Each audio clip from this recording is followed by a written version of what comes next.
Hi, I'm Amanda Deckard. I'm the dietitian for the Child Nutrition Department. Welcome to Wayne Wellness Week. I'm here to talk a little bit about how to get healthier, especially in the era of COVID, and what we can do to really move yourself in the right direction for the new year. We're going to be talking about healthy grocery shopping. We're going to give you 3 easy, healthy recipes to do at home for your family or for yourselves. And then we're also going to be talking about healthy snacking at home. So the first thing that we want to talk about is grocery shopping. The first thing you want to do starts before going to the grocery store, and that's just making a list. Seems easy, but it can be hard. It takes a lot of time, it takes a lot of planning, but it's worth it in the end. It's going to save you money, it's going to save your waistline. You're not going to be making these impulse buys when you're going to the grocery store. What I do at home is I take an index card. I have a little menu board with clips on it, and I just write down my favorite recipes, what I want to do for the week, go over it with my husband, and make sure that it's things that we want to eat for the week. When we have a recipe that we love, then we save that index card, put it in a pile, and it makes it easier the next time of making a choice for what you want to have for dinner. The next thing that we do when we make our list is we use an app called the Reminders app, and we can share it with each other on our phones.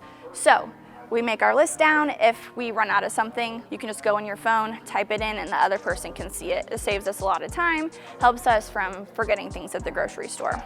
The next thing you want to do for grocery shopping is, if you're going into the store, the best thing to get the best ingredients for what you're going to have at home is shop the outside of your grocery store first. These are going to be the freshest ingredients, they're going to be the least amount of processed foods, and then you can go back into the inside of the grocery store to get those things that you need that are shelf-stable items. The last thing, which is really great and it's new in this time period, is online shopping. So what I do all my grocery shopping online right now. I set my pickup time to be right after work, and then I can just go straight from work to the store. I'm gonna pop my trunk, they bring your groceries right to you, and it's free for a ton of stores right now. I go to Kroger to get my groceries, but Meijer, Target, Walmart all have free curbside pickup. It saves you so much time. It's easier after your first time you put your order in. You can go back to previous orders and it will add everything from your list to the last time you got it, and it takes less than 5 minutes. It actually saved my card on there, and it's just so easy, I love it. So these are my healthy grocery tips. Easy, save time, save money, stick to a budget, which is all what we need right now.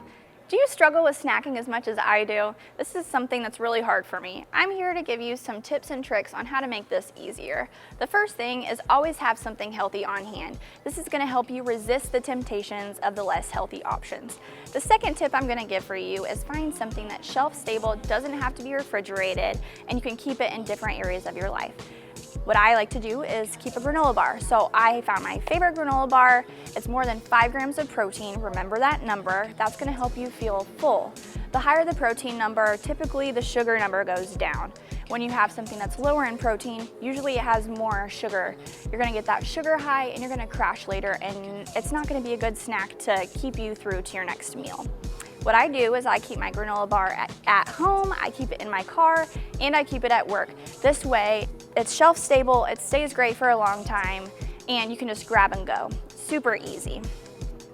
The last tip I'm gonna give you for healthy snacking is figure out what you crave and find a healthier option. For me, I always crave something crunchy, so I like to keep an apple on hand. I'll do apple and peanut butter as a snack, or carrots, and I'll do carrots and veggies as a snack. That way I get the crunch that I really crave, and I'm not choosing something like chips as an option. Some healthy snack ideas that I really love that I talked about: fresh fruits and veggies are always easy and they make you feel really good at the end of the day. So like I said, apple and peanut butter, you can add raisins with it. Carrots with veggie dip, I love to use plain Greek yogurt and mix a ranch packet in with it. Granola bars, like I said, greater than 5 grams of protein, and then have something else on hand that could even be a breakfast item. That's gonna be the next thing that we talk about. We're gonna be making some awesome power blueberry muffins. Are you ready to learn how to make some power muffins? I hope you are, because we're about to get started. We're gonna start with our wet ingredients first. I have everything measured out already. Got our vegetable oil. I'm gonna put the brown sugar in here. Now I'm gonna add the eggs. And mix this up really good. Gotta add the yogurt. Just use a spatula to help get it out of the cup here. This up, it's gonna get nice and creamy. Okay, that's looking good. This is the oats. You just make your own oat flour, it's a lot cheaper. Next, we're gonna add in the flour.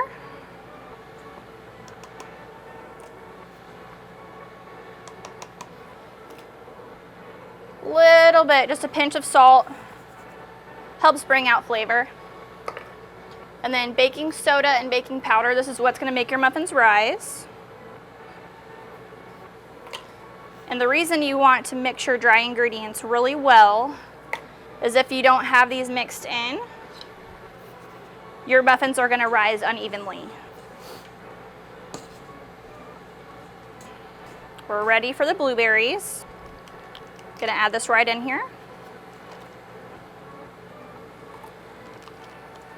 And this is gonna coat them with the powder so they don't sink in your muffins. It's gonna help them stay and do a really consistent muffin mixture. Bring this back. I'm gonna start adding the dry mix to the wet mix. Same thing, just mix this in really good.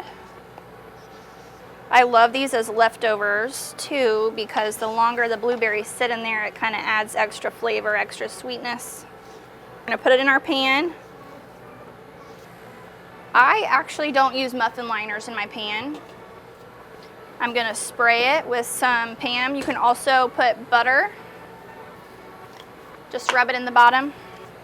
But make sure you spray it really good because when you want the muffins to come out, I'm just gonna flip this over onto a cooling rack and they're gonna pop right out. I like baking it without the liner because it makes the outside of the muffins a little crispy. Get my scoops. All right. Each scoop you wanna make sure you have blueberries in there.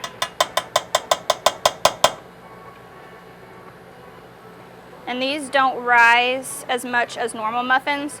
Usually with a batter, you only want to fill about half the cup. These you can fill almost up to the top because they aren't going to rise and flow over. Make sure your oven is preheated. Wonderful. We're ready to pop these in the oven.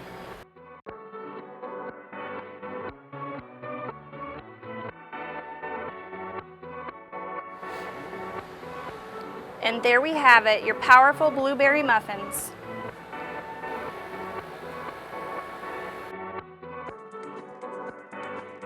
We are about to make some shockingly tasty taco meat.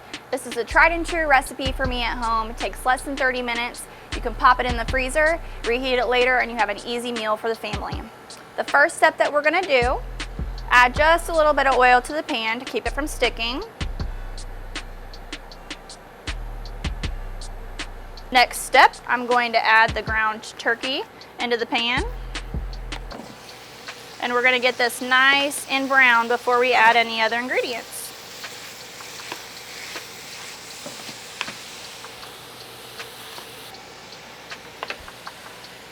We're gonna sprinkle the dried onion over. It's gonna give it a nice flavor. We're gonna let this sit, get nice and browned. The next step after this, put in some taco seasoning here.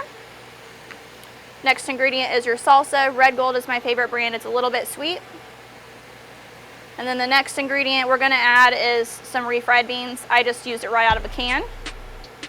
You're gonna mix it all up in here. After this is browned, you're gonna let it simmer, and it's super easy to make it a meal. You can make a burrito, you can do nachos. There's lots of different applications for this meat. What I would recommend to make it a meal, make it in a burrito, add some cheese on top, some shredded lettuce. You can add any other veggies you want, even extra beans. And then you can put some fresh fruit on the side to make it a meal. Super easy. I hope you guys enjoy it.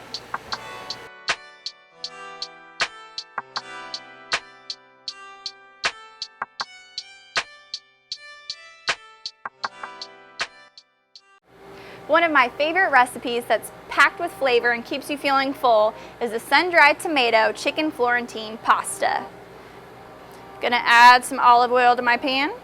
I'm gonna add my chicken, and I'm gonna season it right when it's already in the pan.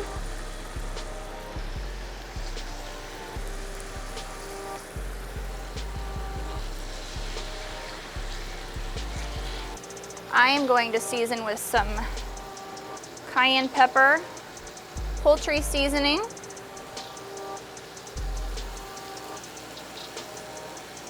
and some salt.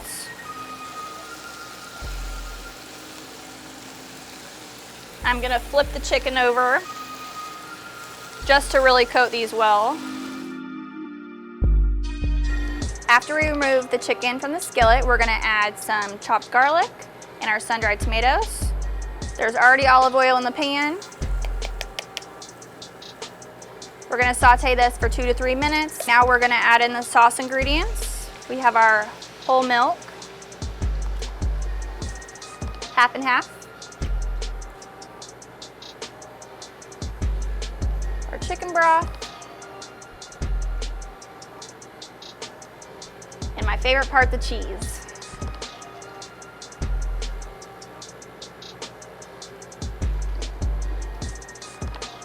Okay, I'm gonna let this sit. We already pre-cooked our pasta, so we're ready to just dump it in the pan. The sauce is bubbling.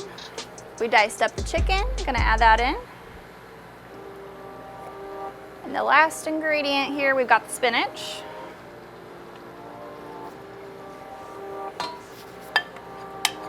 And the easiest part of this recipe, just stir it on together.